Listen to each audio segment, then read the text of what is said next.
श्री स्वामी समर्थ। आषाढी एकादशी म्हणजे सर्वात मोठी एकादशी।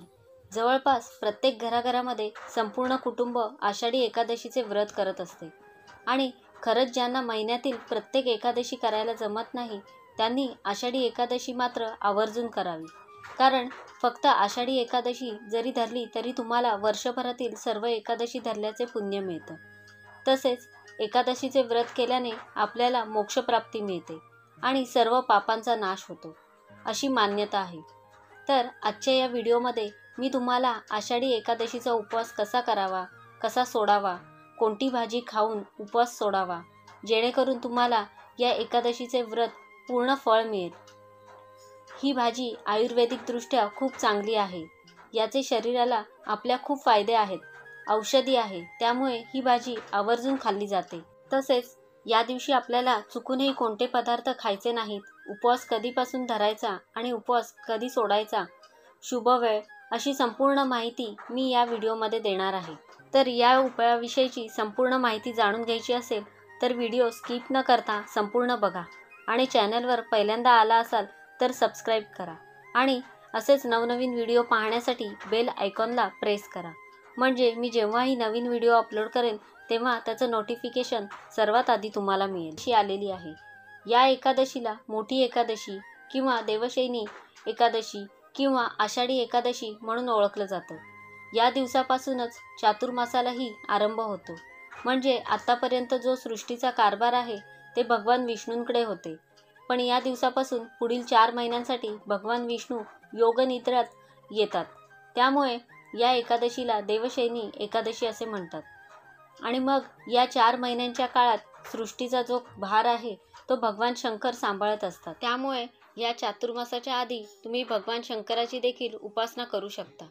हा काळ अत्यंत पावन असला तरी सुद्धा या काळात शुभ कार्याचे कोणतेही मुहूर्त नसतात। तर या 4 महिन्याच्या काळात देवांची अधिकाधिक भक्ती करावी असे सांगितले जाते। तर आपल्या हिंदू धर्मात आषाढी एकादशीला विशेष महत्त्व दिले गेले आहे। वर्षातील सर्वात मोठी एकादशी म्हणून ओळखली जाते। एकादशी केली तर वर्षभरातील संपूर्ण एकादशीचे व्रत केल्याचे पुण्य मिळते। सर्वप्रथम एकादशीचे व्रत श्रेष्ठ मानले जाते। तर आता आपण बोलूया उपवासाकडे। तर उपवास या शब्दाचा अर्थ असा आहे की उप म्हणजे जवळ आणि वास म्हणजे निवास करणे, परमेश्वराच्या जवळ निवास करणे याला उपवास म्हणतात। पण आता अलीकडे मात्र एकादशी आणि दुप्पट खाशी असं पाहायला मिळतं।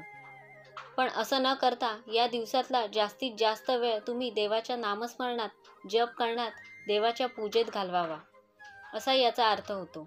तुम्हाला जरी या दिवशी पंढरपूरला जाणं शक्य नसेल तर तुम्ही घरी बसून देवाची मनोभावे विठ्ठलाची, भगवान विष्णूंची पूजा करा। दिवसभर मुखामध्ये देवाचं नामजप ठेवा, सतत विठ्ठलाचं, भगवान विष्णूचं नामस्मरण करा। दिवसभर वेगवेगळे पदार्थ बनवायचे आणि खायचं, त्यात सगळा वेळ जातो आणि परत दुसऱ्या दिवशी उपवास सोडण्याची जास्त घाई असते। पण तसं न करता उपवास म्हणजे खरं काय तर एक दिवस आपल्या पोटाला आराम देण्यासाठी सुद्धा असतो। त्यामध्ये तुम्ही थोडंसं दूध किंवा फळांचा आहार घेऊ शकता किंवा मग एकादशीला कमीत कमी वेळा किंवा कमीत कमी अन्न ग्रहण करावं। आणि जरी तुम्हाला उपवास करणे जमत नसेल, म्हणजे काही व्यक्ती आजारी असतील, काहींना औषध चालू असतील किंवा काहींना जमत नसेल, त्यांनी मात्र तामसी गोष्टी आहेत त्याचा त्याग करायचा आहे। जसे की कांदा, लसूण, मसूर डाळ या दिवशी खाल्ले जात नाही। म्हणजे तुम्ही उपवास केला नसेल तरीही या दिवशी तुम्ही कांदा, लसूण, मसूर डाळ त्याचबरोबर मांसाहार पूर्णपणे वर्ज्य करायचा आहे। ज्यांचा उपवास नसेल त्यांनी मांसाहार घरातही बनवू नका आणि बाहेरही खाऊ नका।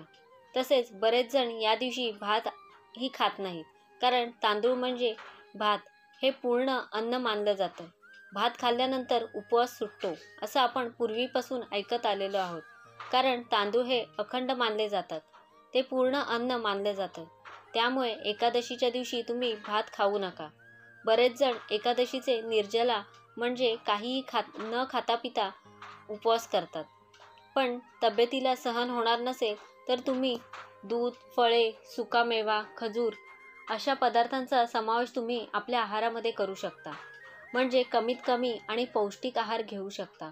कारण कमीत कमी आहार घेऊन जास्तीत जास्त नामजप करावा, ऐकावा. एकादशीचं सर्वात मोठं आणि श्रेष्ठ व्रत मानलं जातं. कारण ज्याला एकादशी घडते तो विष्णू लोकांमध्ये पोहोचतो, त्याला मोक्षप्राप्ती मिळते असं म्हणतात. त्यामुळे तुम्ही अशा पद्धतीने देखील उपवास करू शकता. किंवा ज्यांना जमतच नाही, थोडंसं पोटभरीचं खायचं असेल, त्यांनी उपवासाचे पदार्थ खाल्ले तरीही चालतील. त्यामध्ये साबुदाण्याची खिचडी असेल, भगर किंवा वरीपासून बनवलेले कोणतेही पदार्थ तुम्ही खाऊ शकता. त्याचबरोबर राजगिऱ्याचे लाडू, शेंगदाण्याचे लाडू, खजूर, सुकामेवा, ड्रायफ्रूट असे पदार्थ तुम्ही खाऊ शकता. उपवासाला फळांमध्ये तुम्ही सर्व फळे देखील खाऊ शकता. मात्र जे उलट फळ आहे ते तुम्ही खाऊ शकत नाही. जांभूळ किंवा चिंच हे उलट फळ असल्यामुळे ते तुम्ही उपवासाला खाऊ शकत नाही. आता आषाढी एकादशीचा उपवास नेमका कधीपासून धरायचा, तर एकादशीच्या आदल्या दिवशी रात्रीपासून म्हणजे दशमीपासून ते द्वादशीपर्यंत अन्न टाळायचं आहे. म्हणजे एकादशीच्या आदल्या दिवशी रात्रीसुद्धा तुम्ही पोटभर जेवण करू नका. शक्यतो फळे किंवा दूध घ्या. जमत नसेल तर थोडंसं काही सात्विक खा, वरण, भात, भाजी, पोळी. मात्र चुकूनही मांसाहार करू नका.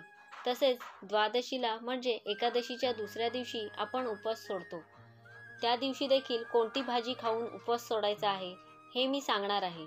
मात्र चुकीचे पदार्थ अजिबात खाऊ नका. तर अशा प्रकारे आषाढी एकादशीचा उपवास हा दिवसभर केला जातो. दिवसभर तुम्ही फराळाचे पदार्थ किंवा मी सांगितल्याप्रमाणे करू शकता. रात्रीसुद्धा आपल्याला तेच खायचं आहे आणि दुसऱ्या दिवशी म्हणजे द्वादशीला पण सकाळी उपवास सोडणार आहोत. द्वादशीला बारस असे सुद्धा म्हणतात. तर बारसला आपल्याला उपवासाचं पाळणं सुद्धा करायचं आहे. तरी या दिवशी सकाळी लवकर उठून स्वच्छ आंघोळ करून तुम्ही स्वच्छ कपडे घाला. विठ्ठलाच्या मूर्तीवर कोमट पाण्याने, पंचामृताने अभिषेक करा. मुखामध्ये सतत नामजप करा किंवा ओम नमो भगवते वासुदेवाय हा मंत्र म्हणा. कारण एकादशी ही भगवान विष्णूला अत्यंत प्रिय आहे. त्यामुळे तुम्ही या दिवशी भगवान विष्णूची देखील मनोभावे पूजा करा. भगवान विष्णूंना आणि विठ्ठलाला या दिवशी तुळशीपत्र अर्पण करा. मात्र एकादशीच्या दिवशी तुळशीपत्र अजिबात तोडू नका. आदल्या दिवशी तुम्ही तुळस तोडून ठेवून द्या. या दिवशी मात्र अर्पण करायला विसरू नका.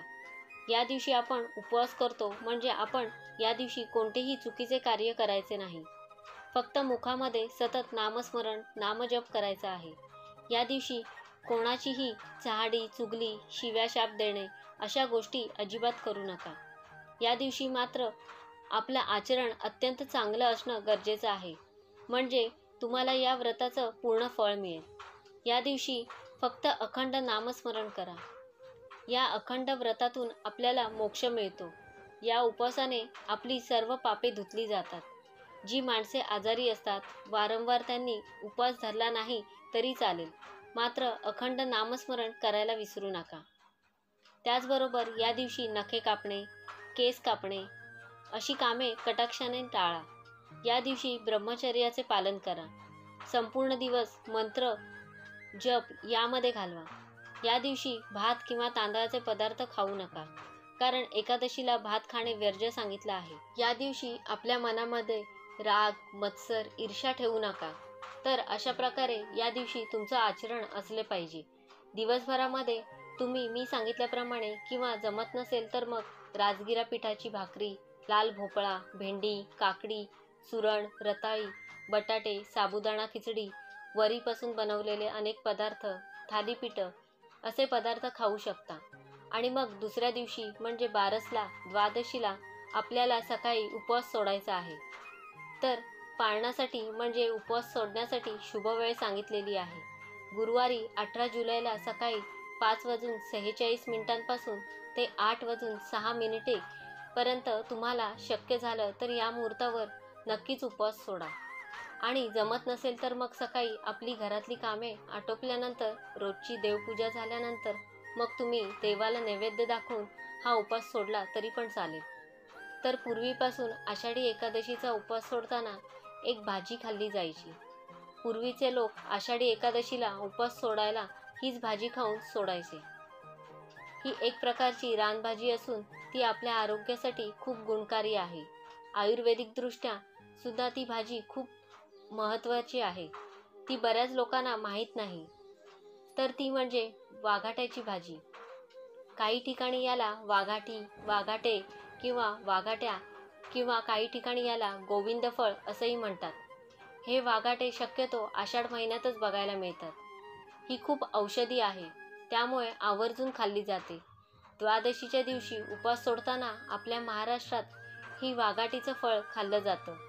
त्या दिवशी तुम्हाला हे फळ बाजारामध्ये मिळून जाईल. तुम्ही हे फळ किंवा ही भाजी कधीही नाही खाल्ली तरी चालेल, पण या दिवशी मात्र नक्की खा.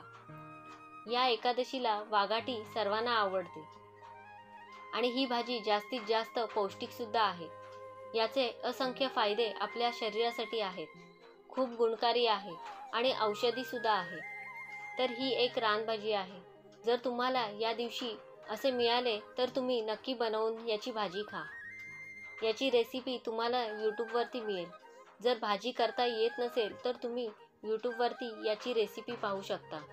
पूर्वीपासून आषाढी एकादशीचा उपवास करताना ही भाजी करूनच खाल्ली जायची.